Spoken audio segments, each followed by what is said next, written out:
اللہ وبرکاتہ۔ الحمد للہ نحمده ونستعینه ونستغفره، اما بعد فاعوذ باللہ من الشیطان الرجیم، بسم اللہ الرحمن الرحیم۔ قل هل يستوي الذين يعلمون والذين لا يعلمون، اللهم صل على محمد وعلى آل محمد كما صليت على إبراهيم وعلى آل إبراهيم إنك حميد مجيد، اللهم بارك على محمد وعلى آل محمد كما باركت على إبراهيم وعلى آل إبراهيم إنك حميد مجيد۔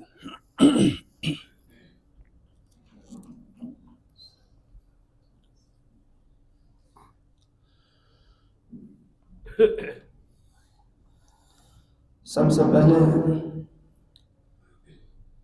میرے لیے یہ کسی اعزاز سے کم نہیں ہے کہ میرا تعلیمی ابتدائی سفر اسی جامعۃ الاحسان الاسلامیہ سے شروع ہوا تھا، اور الحمدللہ آج تک میں اسے اپنی مادر علم سمجھتا ہوں اور اپنے لیے اعزاز سمجھتا ہوں۔ یہاں آنے کو اور یہاں کے اساتذہ سے ملاقات بھی اپنے لیے بڑی خوش نصیبی سمجھتا ہوں۔ غالباً یہ 2000 کی بات ہے، وہ دورانیہ تو بالکل معمولی تھا، صرف 1.5 مہینے کا تھا، بقرعید تک، لیکن اس 1.5 مہینے میں بھی میں نے جہاں اساتذہ سے بہت کچھ سیکھا تھا، اس دوران ایک سینئر طالب علم تھے جو آج یہاں سینئر استاد ہے، اللہ جانتا ہے ان کو میں آج تک نہیں بھولا۔ انہوں نے مجھے یا ہماری کلاس کو ترجمۃ القرآن پڑھنے کا اور سیکھنے کا انداز سمجھایا تھا۔ اللہ تعالیٰ انہیں جزائے خیر عطا فرمائے۔ میری مراد فضیلۃ الشیخ حافظ محمد اسحاق نذیر صاحب ہیں الحمدللہ۔ تو ان کی موجودگی میں، اساتذہ کی موجودگی میں کچھ کہنا یہ بڑی جرأت کی بات ہے۔ بہرحال بڑوں کا حکم ہوتا ہے اور حکم کو ماننا یہ بھی ایک ادب کا ضروری پہلو ہے۔ نصیحتیں آپ کبار علماء کرام سے، شیوخ سے، وقت کے بڑے بڑے محدثین سے آپ سنتے رہتے ہیں۔ یہ میری نصیحت تو نہیں ہوگی، اپنا سبق سنانا ہوگا اساتذہ کو اور آپ تک یہ پہنچ جائے گا۔ دعا یہ ہوگی اللہ رب العالمین ہم سب کو سن سنا کے عمل کی توفیق عطا فرمائے۔ عزیز طلبہ، سب سے پہلے اللہ تعالیٰ کا شکر ادا کریں کہ اللہ رب العالمین نے ہمیں اس کام کے لیے چن لیا ہے، اور یہ اللہ رب العالمین کا انتخاب، اس کا چننا کسی اعزاز سے کم نہیں ہے کہ نبی علیہ الصلوۃ والسلام کا فرمان ہے من یرید اللہ بہ خیرا یفقہہ فی الدین۔ اللہ رب العالمین جس سے بھلائی کا ارادہ فرماتا ہے اس کو دین کی سمجھ دیتا ہے۔ تو دین کی سمجھ علم حاصل کرنے سے ہوتی ہے، سفر کرنے سے ہوتی ہے، وقت نکالنے سے، وقت دینے سے۔ تو دوسرے نمبر پر ہمیں چاہیے کہ ہم وقت کی قدر کریں، وقت کو ضائع نہ کریں۔ جو وقت کو ضائع کرتا ہے، وقت کی قدر نہیں کرتا، ایک وقت ایسا آتا ہے پھر وقت بھی اس کی قدر نہیں کرتا، وہ پھر وہی وقت دوبارہ حاصل کرنا چاہتا ہے لیکن اس کے پاس ٹائم نہیں ہوتا۔ تو وقت کی قدر کرے، اس کو ضائع نہ کرے، جتنا ہو سکے اپنے اساتذہ سے اور آنے والے مہمانوں سے، خصوصاً کبار علماء سے، ہمارے جو جید علماء کرام ہیں ان سے کچھ سیکھیں اور اس کو اپنی عملی زندگی میں لائیں۔ اس کے بڑے فائدے ہوتے ہیں، ان کے تجربات سے آپ فائدہ حاصل کریں۔ تیسرے نمبر پر ہم میں سے ہر ایک کو کوئی خاص مقصد متعین کرنا چاہیے۔ ایک تو عام مقصد ہے کہ ہم یہاں تعلیم حاصل کرنے کے لیے آئے، اس تعلیم میں سے بھی کوئی خاص مقصد ہو، کوئی خاص اپنا ہدف ہو، کوئی ٹارگیٹ ہو۔ اس کے بھی بڑے فوائد ہیں۔ اس مقصد میں خوب محنت اور کوشش کریں اور اس کو حاصل کرنے کی کوشش کریں، اور یہ مقصد بھی اپنے اساتذہ کی نگرانی میں کریں، ان کی رہنمائی میں کریں، ہمیشہ اپنے اساتذہ کے ساتھ رابطے میں رہیں۔ چوتھے نمبر پر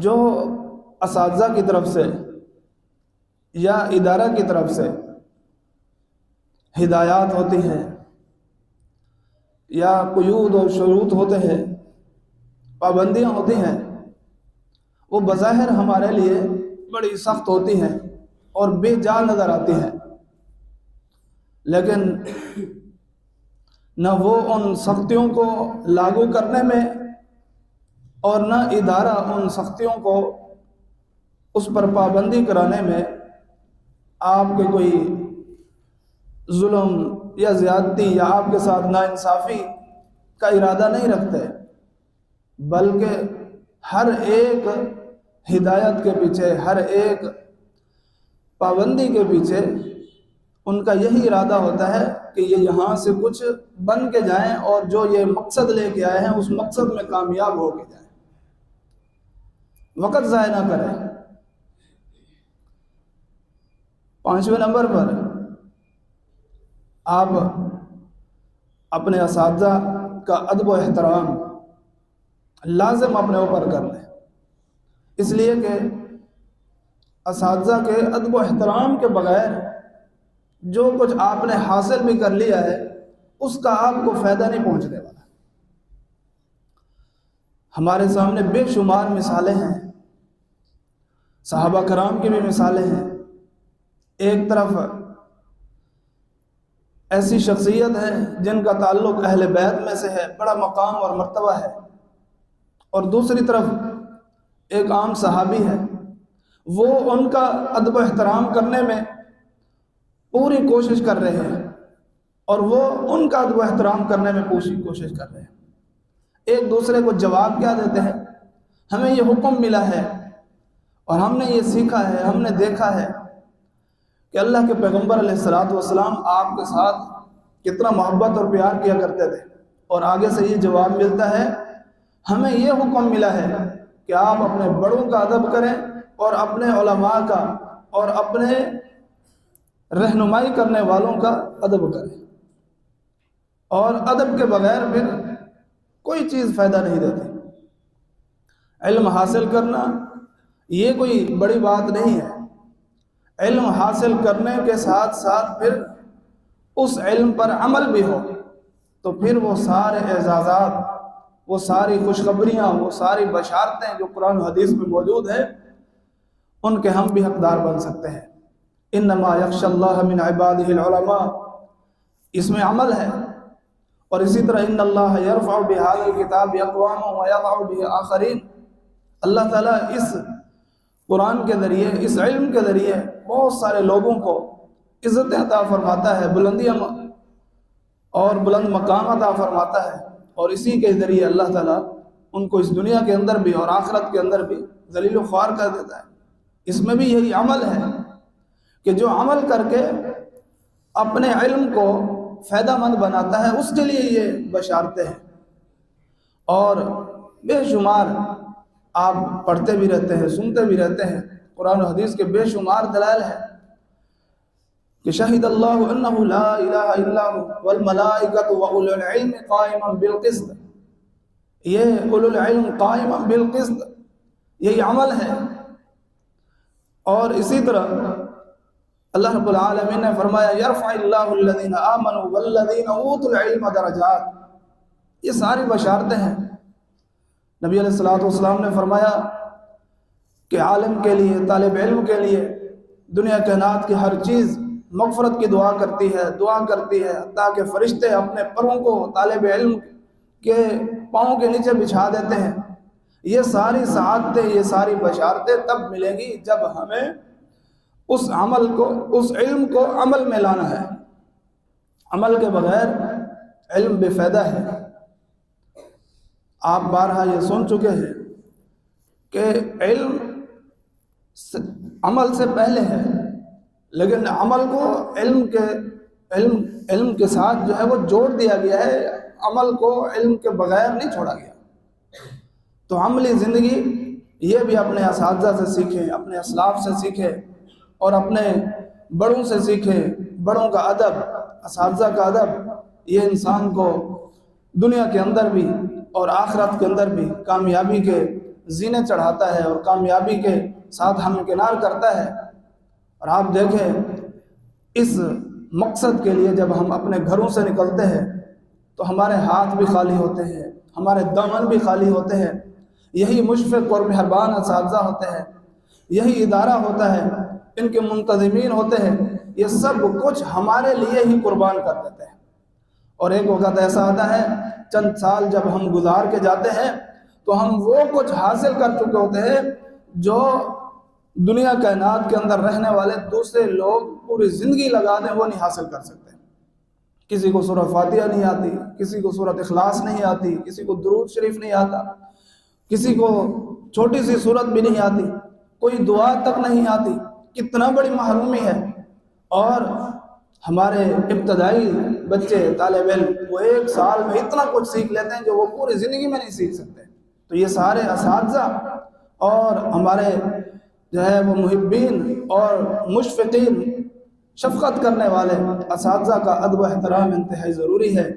اللہ تعالیٰ سے دعا ہے اللہ رب العالمین ہم سب کو دنیا اور آخرت کی کامیابیاں عطا فرمائے۔ جو اعزازات ہیں، جو بشارتیں ہیں، جو خوشخبریاں ہیں اور جو فوائد اور برکات ہیں اس علم کو حاصل کرنے کے، اس علم کو آگے تک پہنچانے کے، ان سب کا اللہ رب العالمین ہمیں حقدار بنائے۔ اللہ رب العالمین اس ادارے کو، میرے مادر علمی کو تا قیامت شاد و آباد رکھے۔ یہاں کے تمام اساتذہ کو اللہ رب العالمین صحت و سلامتی والی لمبی زندگی دے، زیادہ سے زیادہ ان سے دین کا کام لے اور ہمیں ان سے سیکھنے کا اللہ رب العالمین اسی طرح موقع دیتا رہے۔ اللہ رب العالمین آپ تمام طلباء کو بھی کامیابیوں سے ہمکنار کرے، اخلاص پیدا کرے، اور اللہ رب العالمین سے دعا کریں کہ اللہ رب العالمین ہم سے بھی اسی طرح کام لیتا رہے، اس لیے کہ یہ بڑے اعزاز کی بات ہے۔ من یرد اللہ بہ خیرا یفقہہ فی الدین، اللہ رب العالمین جس سے خیر کا، بھلائی کا ارادہ فرما لے، دین کی سمجھ دے دیتا ہے۔ ہم میں سے کتنا ہے جو کچھ بھی نہیں جانتے تھے، وضو کا طریقہ تک نہیں جانتے تھے اور غسل کا طریقہ تک نہیں جانتے تھے، کچھ ہی عرصہ بعد یہ سب کچھ ہم سیکھ لیتے ہیں، سمجھ لیتے ہیں۔ یہی اللہ رب العالمین کا ارادہ ہے کہ میرے بندے اس دنیا کے اندر بھی میرے مطیع و فرمانبردار بن کے میری جنتوں کے وارث بن جائیں۔ اللہ رب العالمین ہم سب کا جو ہے خاتمہ ایمان پہ فرمائے۔ وما علینا الا البلاغ المبین۔